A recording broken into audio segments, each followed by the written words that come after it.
as we get going here, let's see, where are our ladies? Okay, let's come around the corner so you can at least watch some baby goats in the background. Here I say a welcome and a hello, and I've been keeping goats for about 8 years, and my husband Daniel and I have been just busily transforming Hawthorn Farm from a suburban house on a few acres of lawn to a place that can really grow a lot of food.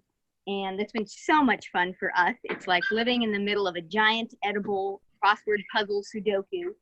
Goats have been a key part of that for us.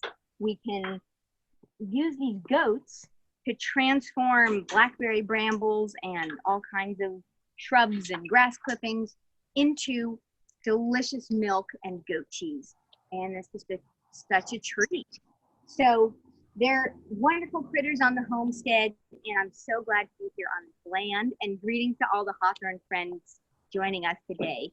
I also want to acknowledge that I'm just taking care of this land for a tiny little crumb of history, and there have been many, many other footsteps across this land for thousands of years, and it's looked a lot different in years past, and who knows what it will look like in the future. For now, we're just taking care of it as best we can. And also, as we play with these goats here today, there have been a lot of years of people taking care of goats. Thousands and thousands of years, thousands of generations of goats being born and people taking care of them. And it's pretty amazing to be in that chain of history. So I'm really honored to be stewarding the herd here at Hawthorn Farm. It's looked different over the years. I started out with 2 goats, expanded the herd to 11 plus goats, and now I'm back down to a more manageable 4 goats. And you'll hear a little bit about these goats, why I have these particular ones, and how they fit into the homestead food scene of the farm. So thumbs up if you all are grateful for the places you live and for the amazing history of goats on the planet. Y'all glad for some goats? Amen. Yeah. Great. Well, we'll start here with the 3 things that I want you to know about goats. Now, I do know most of you, and I do know that you're probably not going to add goats to your backyard very soon anyways. So I'll tell you what I know, and I'm happy to answer questions along the way if you have anything to know that you want to know in particular. Right here we've got Freya. She is starting labor, but I don't think she's going to give birth during this call. She's definitely due to have baby goats. I want to say in the next 24 hours, but goats seem to love proving me wrong. So, oh well, we'll just see what happens. But the things that I want you to know about goats are that it is basically simple to take care of them. Again, people have been doing this for a very long time, and in places where there are no metal fences, places where there are no plastic buckets, but they are still coexisting very happily with goats and goat herds. And the other important thing about goats, if you're taking care of them, and certainly if you consume any goat products, I've probably told you this, that goats have very high mineral requirements. One of the reasons goats have a reputation for tearing down trees or bursting through fences is that goats really need a lot of minerals, especially copper.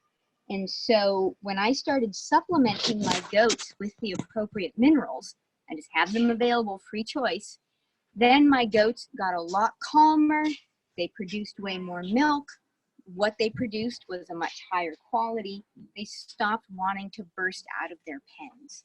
So that's been really fascinating.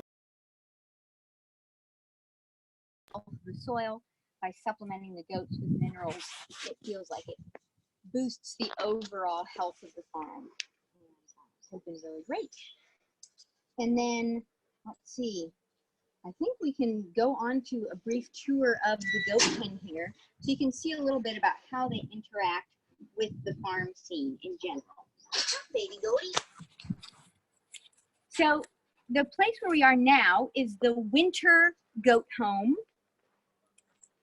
And this is where the goats are in the winter time because it's got a nice sunny place for them to lounge that's south facing. They like hanging out on their straw bales there in the winter time. They've got a barn where they can come in easily to the milk room. They don't have to walk through the rain. You'll see that our milking room is right in here. We have electricity in the milking room, so I can come out in the dark morning and milk easily. I just open this gate, the goats will hop in, and I'll show you that in a moment. And then we can milk, and this is a great winter goat pen, and right now it's also doing duty as the maternity ward. But in a little while, we'll move the goats out of here and plant our fall cabbages here where the goats have been leaving their nutrients all winter long. So that will work. That works pretty well. Like I said, this is a big edible crossword puzzle. We can take the animals from where they were, we can move them to a fresh spot that leaves the nutrients behind where they can do the plants the most good. It breaks up parasite cycles for the animals, and it just makes it easier all around. The goats seem to appreciate a little move. Here's the little goat mineral feeder that I've got set up. It's really easy. They've got their baking soda for them to adjust the pH of their rumen. These goats are basically little fermentation vats on legs. So they're making their own sauerkraut inside their rumens, inside one of their 4 stomachs. And so Pumpkin here, is licking a little bit of baking soda to adjust the pH of her rumen. They also have free choice kelp meal, which she prefers to eat out of my hand than eating out of the dish. And then some goat mineral mix, which is just a free choice mineral mix. Tastes a little salty, tastes a little gritty, but that has a balanced variety of minerals for them, including plenty of copper. Goats need a lot of copper, and a lot of the mineral mixes that are sold as sheep and goat minerals don't have enough copper for goats because copper is toxic to sheep. So the goats need quite a bit more copper. So I make sure to get a specific goat mineral mix that has lots of copper. And that's one of the important things to know. All right, should we see who wants to get up on a milk stand?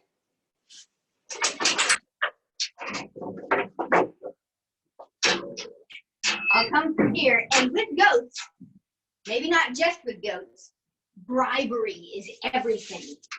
It just makes it really easy and fun for them to do what we want them to do. Everybody's happy.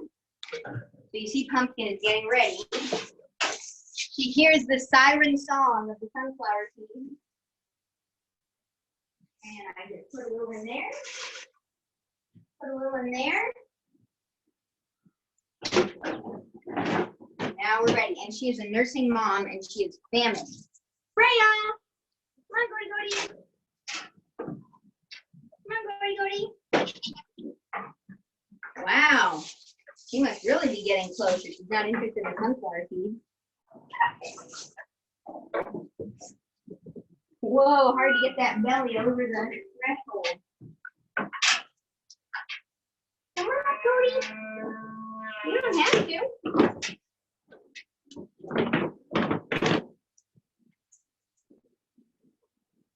No? Okay. Oh, wow. Getting close. At any rate, we've got Pumpkin up here. Freya jumped up pretty happily this morning, so that's what makes me think, she must be getting close to having her kids. Don't want to make a lady in labor jump up and down quite that much. So here's Pumpkin on the milking stand. She's not thrilled to have you milk her, but that's okay.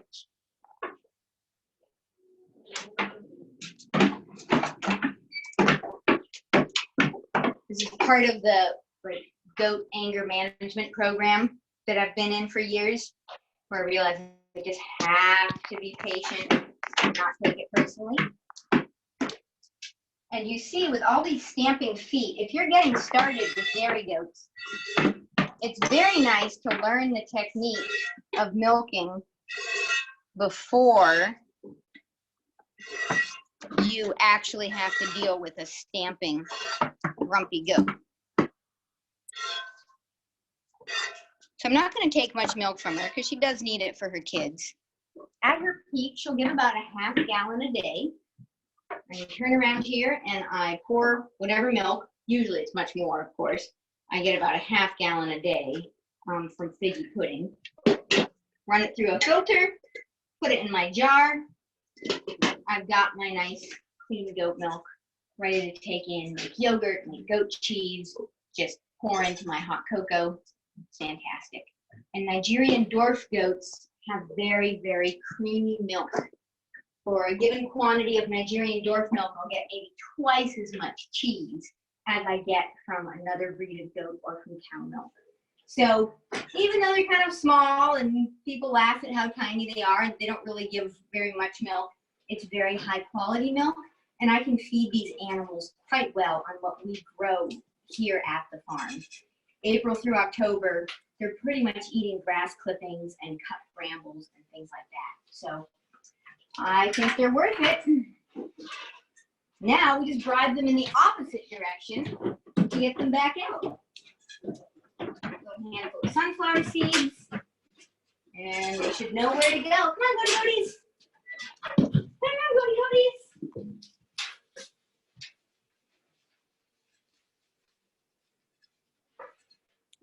Hello. Hi. Freya. Freya. Oh.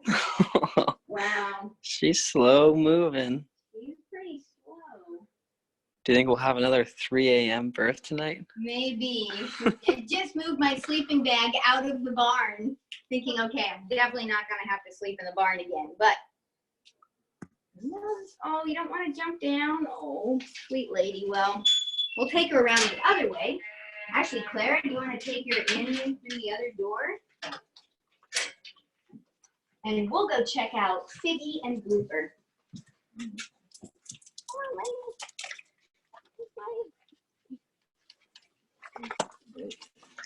Always close your gate. Farm rule number 1, all around the world. That's fine. So here we've got this morning's grass clippings. Nice and fresh. We might as well take the load in. Our milk is made out of this. This is solar energy hitting our farm and turning into goat cheese. So cool. So our main milk producer right now is the famous Figgy Pudding. Let's give it up for Figgy Pudding.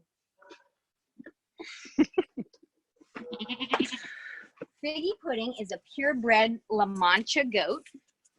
This is Figgy Pudding right here. This is her niece Blooper, who is half La Mancha and half Nigerian dwarf, which means that she has incredibly adorable little ears. La Mancha goats naturally have very short, velvety ear nubs, which at first I thought they were so grotesque, but now I think they're incredibly adorable.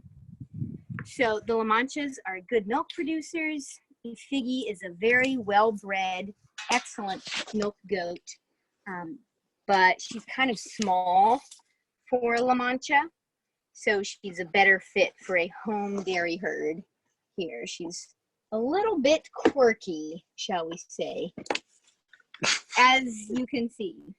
And then her niece Blooper here was born just over a year ago and is going to be, looks like, giving birth at some point in June. To tell if a goat is giving birth, I feel the tendons that run down alongside their tail. They're at the base of the spine. Most of the year, those tendons feel like pencils, and they still feel quite firm here. As birth gets closer and closer, those tendons get softer and softer until they're just essentially gone, and I can't even feel them anymore. So there's a goat keeping tip for you. And yeah, most of the time they give birth without any issue. I was a little worried about Pumpkin because the ultrasound showed that she had triplets, and I didn't want there to be a traffic jam. Last year, Figgy Pudding had triplets, and there was a bit of a traffic jam. We had to get all the kids aligned right for them to emerge. So goats definitely help us get in touch with reality. A lot of people, it's news to them that goats need to have babies in order to give milk. And that's one of the things to account for when we're thinking about goat keeping, is how do we keep these moms happy so they're giving all the milks that they can, and they're not going to be able to give milk every single day forever. At some point they need to wean you, basically stop giving milk, take a break before they have the next batch of kids. So that's where these timelines come in of how much milk do we want to get when, how do we breed a goat in order to plan for our year. For instance, I'm not milking those 2 goats now because way back last fall, I thought I was going to be traveling for a good chunk of April. So I wanted to plan all my goat births for May. So that's what I did. And that's why we have babies now. So it's kind of fun, and it requires some long-term planning. But this is our little summertime goat habitat. You can see it's nice and shady. We've got a manger under cover for them. We've got mangers for hay, mangers for their salt and for their minerals, so they can poke their heads in and lick the minerals that they need, but they're less likely to poop in their little bowls of minerals. We've got spots in the sun, spots in the shade, a manger by the road where it's easy to throw cut blackberries in. We've got bungee cords attached to the fence. When the goats nibble all the leaves off of these branches and the branches dry out, we just break them up and stuff the branches into bags for kindling. So there's kind of a lot of metabolizing nutrients that happens through the goat pens. One of the most startling to me was once when I made a whey cheese. I made this Norwegian whey cheese where you boil down the whey to get a paste. And I tasted it, and it was very salty. And it really hit me that the salt I was eating was salt that the goats had eaten out of their mineral feeder over there. Like the salt block that I put in the goat pen went through the goats into their milk and became the salt that I was eating right there in my kitchen. So it's pretty fun to have them helping with the nutrient flow. Yeah, like shirts. Shirts are good nutrients, huh? So any questions about kind of a goat setup or goat habitat here today? Either unmute yourself and call them out or put them in the chat.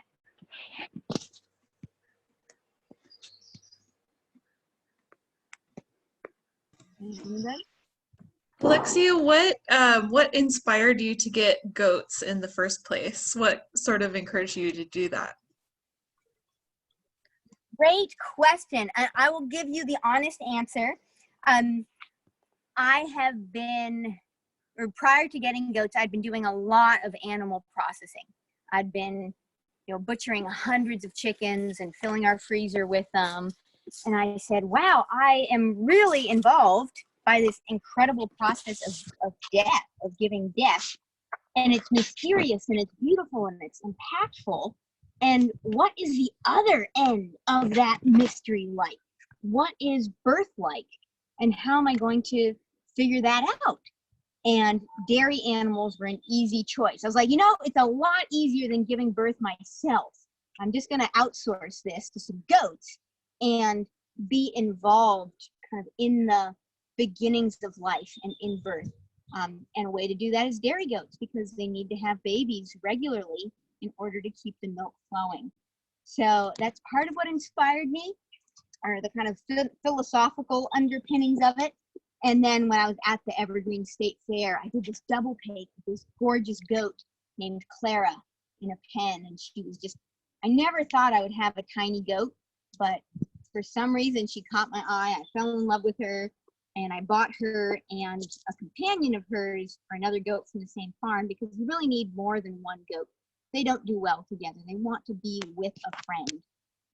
So I bought Clara, I bought Bunny, and Bunny's daughters are the two moms that you've been seeing walking around in the background. So I've got the offspring of that original goat, and mostly I've had La Manchas and Nigerian dwarfs. I've had a few other goats along the way, Nubians, Oberhasli, Saanen, a few other goat breeds. And all the goat breeds, everybody's got their favorite. People will have vigorous discussions about their favorite goat breed, so I'm not going to try to convince anybody one way or another. I do know that these goats work quite well for us and our situation. And it's a lot of fun, and they've been great gateway dairy animals. At one point I had a 1,200-pound cow, and I was so glad I had learned to milk on a 45-pound goat who I could just lift up onto the milking stand. And you saw Pumpkin kicking in there. It's a lot easier with a smaller creature. And I also just have to deal with half a gallon of milk a day instead of 8 gallons of milk a day. Yeah. Anna Houston asks, what is the lifespan of dairy goats, and what are the best goat-bearing years? Great question.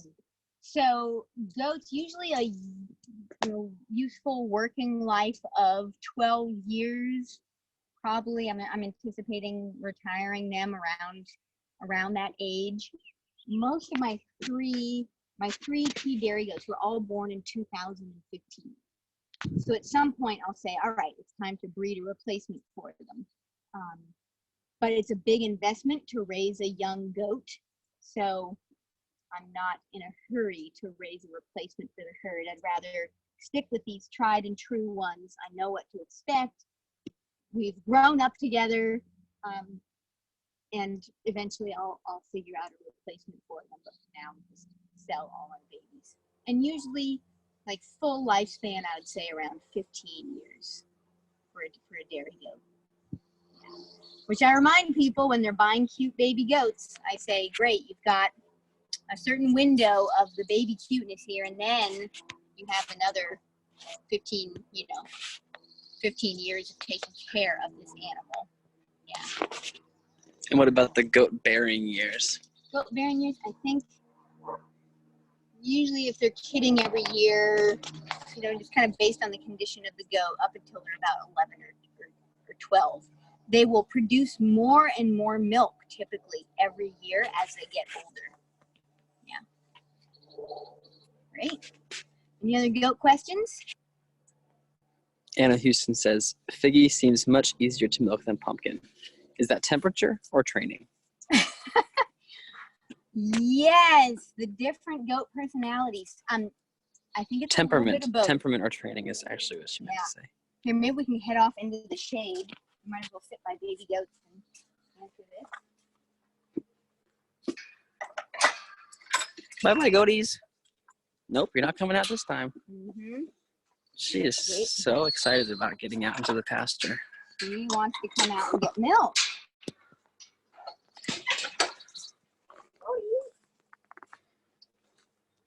So yes,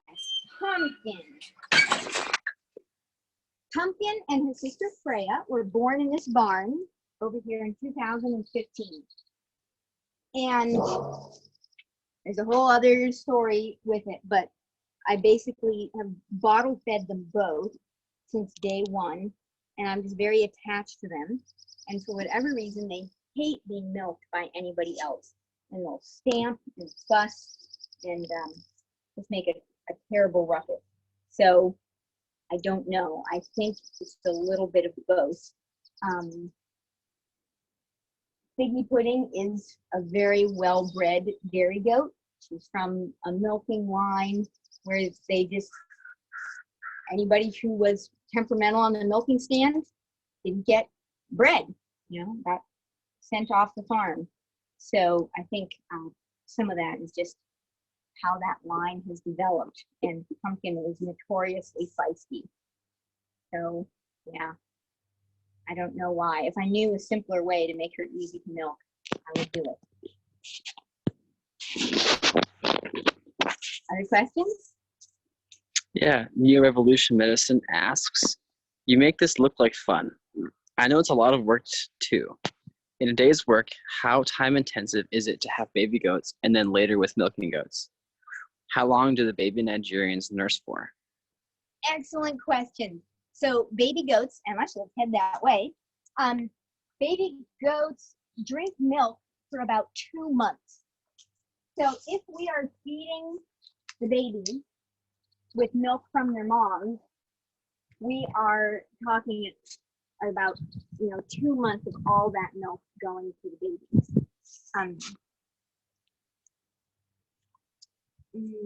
And I estimate for myself on average through the year about an hour a day of goat keeping duties. That's milking, that's washing the milking equipment, that's making cheese. Usually each milking takes me maybe 15 minutes altogether.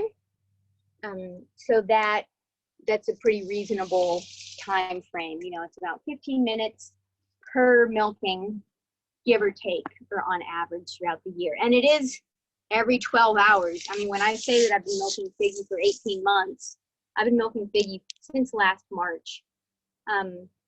And that's every 12 hours for 18 months. Yeah. When we're done, we're both pretty ready to be done with milking. And goats will produce a lot of milk that they start out producing not very much right after kidding, and then they produce more and more and more and more up until a peak at about 2 months. And then what happens after 2 months is very individualized. My Nigerians tend to taper off significantly by about 6 months after kidding, which is not very long. So 6 months, 7 months after kidding, I'm squirt, getting a couple of tablespoons, and that's really not worth it. Whereas Figgy, I'll get, she's tapered off a lot now. I'm getting only about half a gallon or 4 pounds a day from her, down from her peak of 10 pounds a day, which is well over a gallon. So you kind of have to just know the individual goat, know how long you want milk for, and we can play around with these cycles a lot, saying, okay, I want to breed the goats. I want them to have kids at this time. I want to have a lot of milk in the summer. I want to make a lot of cheese in the summer. And then I want to dry the goats off in the fall and take the winter off from milking. Or I want fresh milk in the fridge every single day of the year. So I'm going to breed some goats at this time, some goats at that time, so that I'm always milking somebody. Does that make sense to kind of give you a sense of how to manage the homestead milk supply? He says yes, thank you. Great. Anything else here?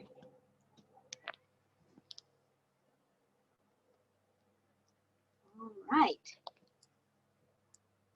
Well, those babies just evaporated. You go track them down and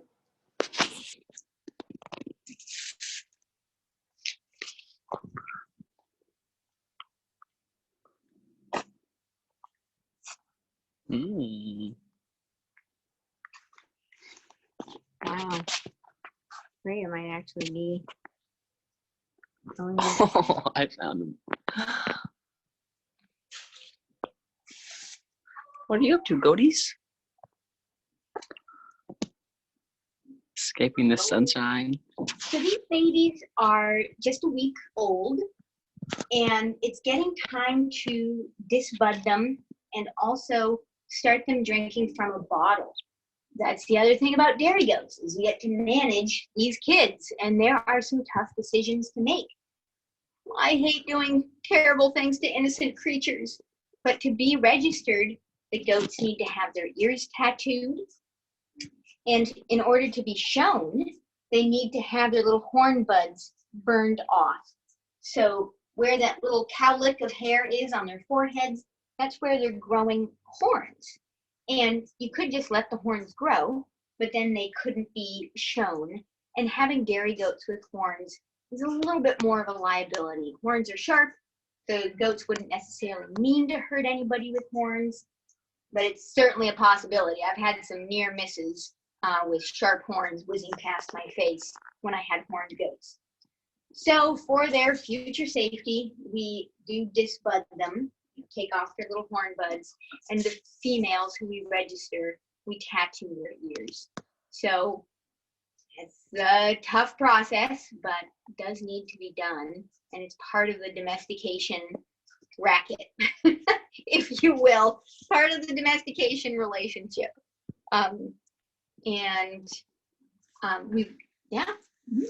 Anna Houston is asking, do goats need much vet care?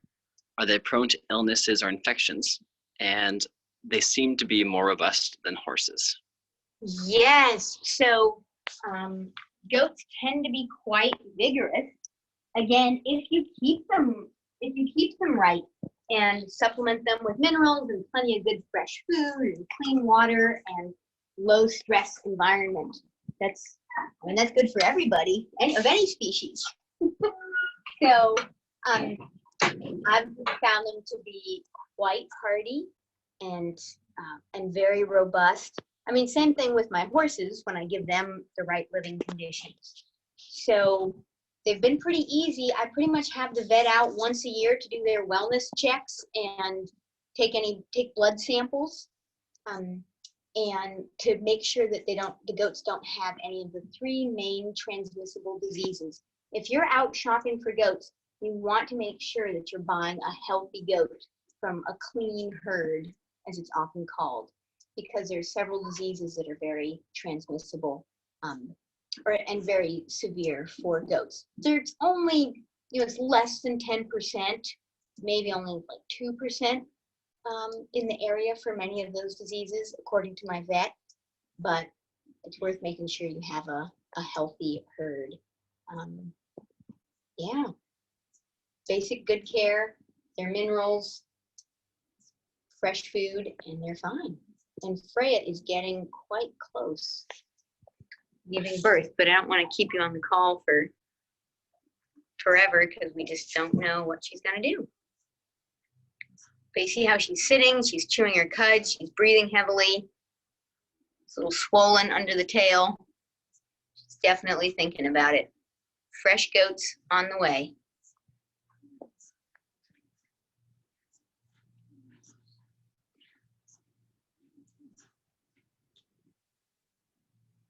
Other questions on the goat scene? I love these questions.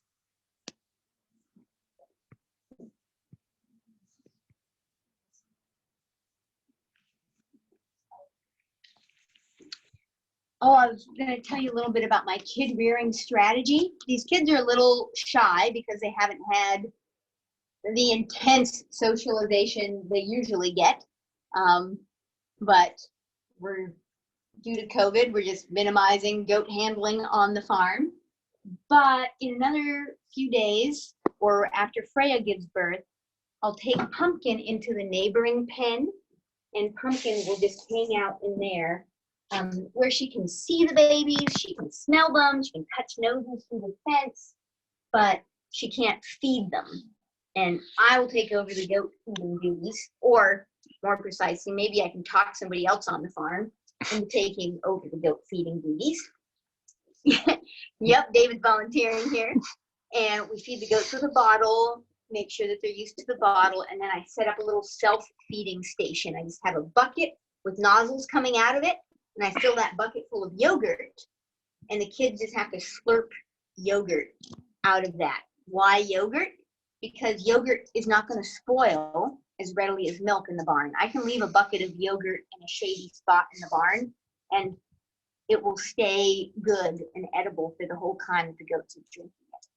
And it's also a little bit thicker than milk, so the goats have to work a little harder to get it. And if they have to work a little bit harder for that free choice food, they're gonna be more interested in starting to eat hay, eat greens, eat blackberries, all those other things that are gonna help develop their rumens and help them be good, strong, digesting goats once they're older. Yeah.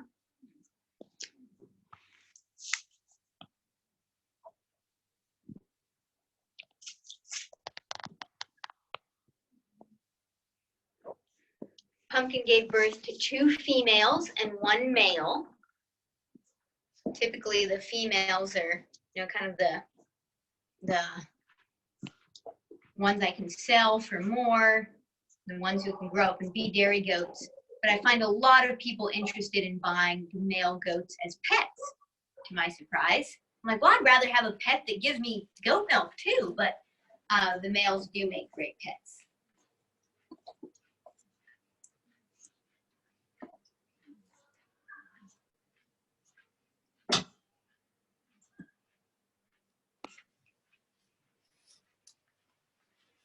Other thoughts or questions?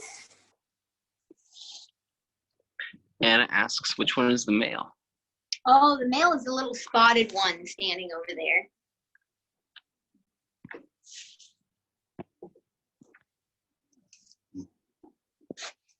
And this is the little female who was born first. We try not to name them and get too attached.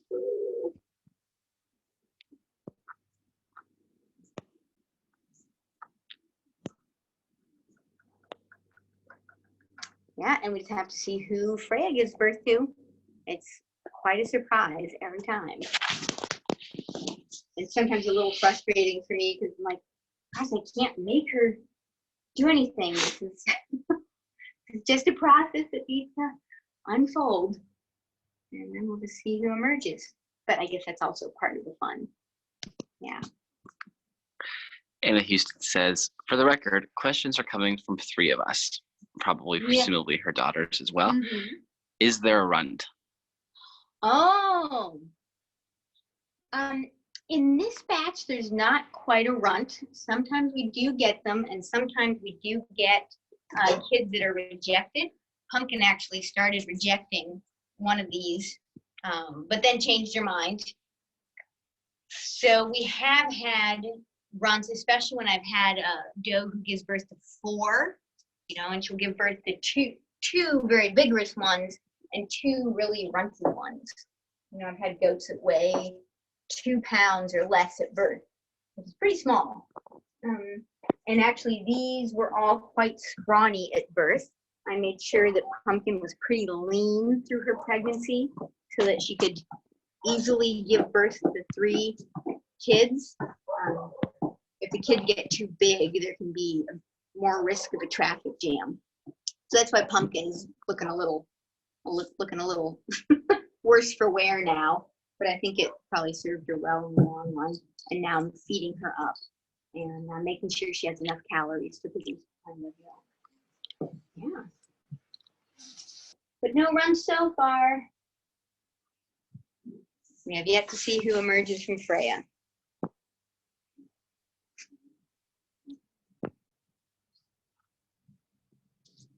I think it's a little warm for the babies. They were bouncing around a bunch in the cool morning. Now they're ready for their nap. Yeah.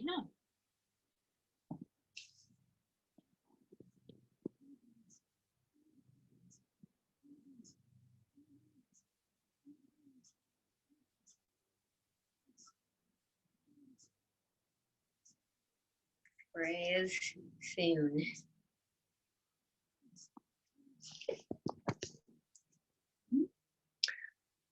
New Revolution Medicine asks, can we see the babies when visiting your farm stand? I need a baby goat fix. Yes, baby goats are extremely therapeutic. Yeah, for sure. People have just been lining up along the fence here and watching the goats during our farm stand time or other times. And we try to, make it manageable for both me and the creatures. I think one reason that the moms have been rejecting babies, the past 2 years are the only times I've ever had a mom reject a baby. And I think it's because we've been making it such a public event. It stresses them out a little bit. But watching the babies is totally fantastic. And in a little while here, we will switch to bottle feeding the babies anyhow. So then it's just open season on the goat channel for sure. Just watching them and saying hi to them is fantastic. And people sometimes ask too why I take the babies away from the moms. goat teeth are really sharp. And goat babies are really vigorous, and they'll butt the mom's udders so hard that it actually causes tissue damage. You know, these domestic goats have been developed to have pretty significant udders that can't necessarily handle all that pummeling. So that's when I separate mom and babies. The babies are still getting mom's milk, and it's great for them, and that's definitely the best food for baby goats, but they're not putting so much wear and tear on her udder. Like, I just don't want to have to milk around all the scabs and bites that the baby goats leave, you know, when I've left them with mom. So that's why we separate them, and everybody seems happier, and the babies get a lot friendlier once they realize that it's the human coming with the milk bucket. And since these are destined to be pets and to be, you know, to be dairy goats who are going to be handled pretty much every day of their lives, it really makes sense to give them a start where they're really familiar with humans, really comfortable around them, and are happy being handled. Like for all their future hoof trimming, they're going to need their hooves handled and trimmed. They're going to just need a lot of handling. So we might as well get them friendly from the start. And also the goats, the way the hormones in the goats work, they produce more milk when their udder is completely empty. When that udder is emptied, that's the signal to their bodies to produce more milk. It's like, oh, the babies drank all that milk. I better make more.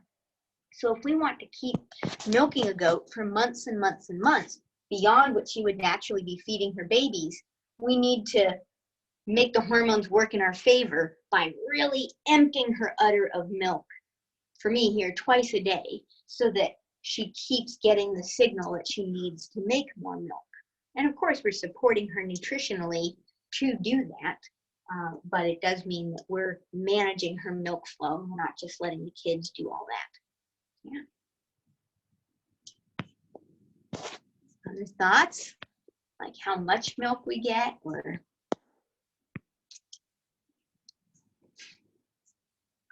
we're down to just, we've got to wrap this up here around 2. So I want to make sure if there's anything else lingering that you can let me know. Okay. Gosh, Freya is so close. I'm going to have to report back on baby goats, the latest batch of baby goats here. Although she often keeps me guessing all of them. So yeah, I shouldn't make any promises or even hazard a guess. Pumpkin kept me sleeping in the barn for 3 nights while I wondered what would happen. There's a question there. Oh. Pam asks, when you had a larger herd, how much milk did you get? I was getting over, probably close to 3 gallons a day when I had more goats, and I had another larger goat. I had a Saanen goat, and Saanens are developed it's a breed that's been developed to produce a lot of fluid milk. So it was a lot of volume, and it was more milk than I really wanted to deal with and that our household can eat. Now I'm aiming for about 2 gallons a day. And if I had bred Figgy, we would be getting about, you know, between Figgy and the 2 Nigerians, getting about 2 gallons a day. So right about that is a good, you know, that's a good balance of our current household needs. And it's still quite a bit. 2 gallons a day is a lot of mason jars to wash. So I say, I'm like, anybody who's thinking about getting dairy goats, make sure you love to wash mason jars really, really clean. If there's anything that's made me more hygienic, it's home dairy. I realized that, okay, wow, I actually do need to sanitize these milk filters. You know, we have homemade cloth milk filters, but I boil them every time after I use them. Yeah. Another question? Pam asks, what do you use all of the milk for? I make a lot of goat cheese or Greek yogurt. And one of our dear neighbors just gave us an Instant Pot that I've been holding out for years, like, oh, I don't need one. But then she gave us one, and I realized that there's a yogurt setting, and boop, I can make gallons of yogurt at a time, and then plop all that yogurt into a strainer and make Greek yogurt. The whey is incredible fertilizer. The goats actually love to drink the whey. I give milk to the barn cats, and we drink a fair amount of milk in our cocoa and coffee in the morning. So having it raw, we probably drink about a pint or two a day in that. And then with making cheese, I use up the rest. Because when you're making cheese, you wind up with a lot of the protein and the fat, and the water part, the whey, kind of goes back into the goats or into the garden as fertilizer. Yeah, so we use up 2 gallons a day without much trouble. Yeah. Great. Other questions on the goat scene? All right. Wakil asks or mentions, and some of your friends love to share the milk. I will say it's extremely illegal to sell milk from your home dairy animals. A lot of people think, oh, I'll sell milk. Like, oh, no, just don't mess around with the Washington State Department of Agriculture regulations there. I mean, there are plenty of people, you know, it's definitely easy and in many ways very feasible to have a, you know, wink, wink, nudge, nudge relationship with people and sell goat milk. I've looked at becoming a licensed dairy, and I'm not that interested in hygiene. I'll wash mason jars, but running a licensed dairy is a huge, expensive proposition, at least at this scale, that doesn't make any sense. Like, I'm never going to recoup that on 2 gallons of goat milk a day. However, it's legal to sell for pets, and with 6 people living in the household, we don't have too much trouble going through that much milk. So, yeah, it is a real treat. And the milk is the best milk around. A lot of people say, oh, goat milk, oh, it's so gross. Well, if you had the disgusting pasteurized milk from the grocery store that comes from sawn and goats, probably, you know, the ones who are bred for fluid milk production, so it's very watery. I mean, I'm not biased at all, you can tell, but the milk from my little grass-fed Nigerians, it's so sweet and creamy. I think it's pretty good. Yeah. And the flavor varies depending on what they eat and the cycle of their lactation. So it's really fun to be engaged with the milk production in that way. And all you nursing moms probably, you know, can relate to milk flavor changing or the babies acting differently depending on what you eat. And that's all happening here. And we're in the midst of it. We're in the midst of this incredible cycle of sunlight and blackberries growing and goats eating it and goats giving birth. These baby goats are made out of blackberries. What? Like, we've got jars of solar-powered vitality in our fridge. And so it's really fun. And I think that a home dairy revolution is needed. People say, oh, it's so much work to take care of those goats. And every 12 hours, you've got to be milking. Well, yeah, but we have food security. Like, as long as there's sunlight hitting green plants, we can feed goats. We can feed goats what we humans wouldn't want to eat. I don't know about you. I don't really love eating blackberries or lawn clippings, but the goats do. And the goats turn that into milk. And that is the magic of the rumen, the magic of the goats, and the fact that they can so generously share those calories with us is pretty amazing. And you can tell I just have a great time with my little goat herd. I love them so dearly. They know and they love me, which doesn't mean they always do what I want them to do, but at least we have a very close relationship. And it's really a pleasure to have the home goats. And I'm so delighted to share them with you in any way that you can interact with them. So, yeah. I think that's probably what I have to say here in closing, since it is about 2, unless there are any last notes or last burning questions.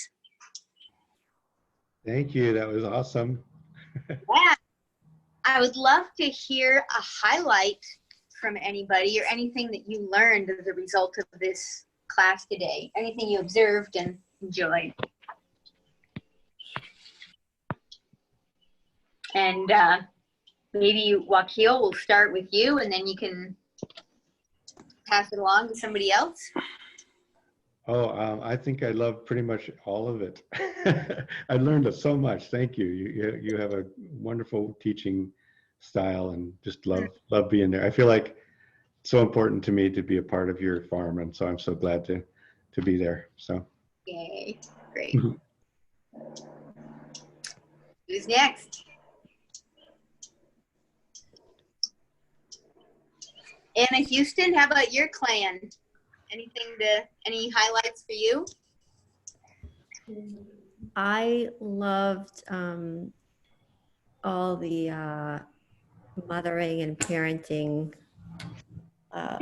lessons in this little presentation. Thank you. You've got your own beautiful herd there too, so yeah. Great. Who else is on the call? I can't see you all from here, so who hasn't gone? Hi, Alexia. Hi. I liked all of the circles. It's definitely circle of life. The goat milk and the goats may have blackberries. All that. Great. Yeah. Oh, I wanted to add that you've probably covered, you could become a certified midwife for humans as well. You have all the basics down. You do a great job with the diet for the moms. It's amazing. You got all the risk factors there for sure. That's a great vote of confidence. Thank you. Let's see, was there another person to weigh in here? New Revolution says highlights were seeing the goats, being inspired by food security revolution with greens, timing tips for raising the cycle of milk giving goats, and overall lifestyle flow with living with goats. Life with goats, it's a good life. And if you come up with other goat questions along the way, please know that I'm here. The farm mates would be relieved to have me talk to you about goats instead of bring my goat conversations to the dinner table all the time. So please feel free to talk goats, visit them, and keep learning with me. I'm always learning from the herd, and it's really marvelous. So thank you so much for joining me here today. Yeah, I think we'll, unless there's anything else, we'll just wave farewell and see you another time. Sound good? Thank you. Many blessings. Thank you, everybody, for coming to join us here today. Thank you, David, for filming, and Wakil for co-hosting. I felt very supported. Yeah. All right. Bye-bye. Bye.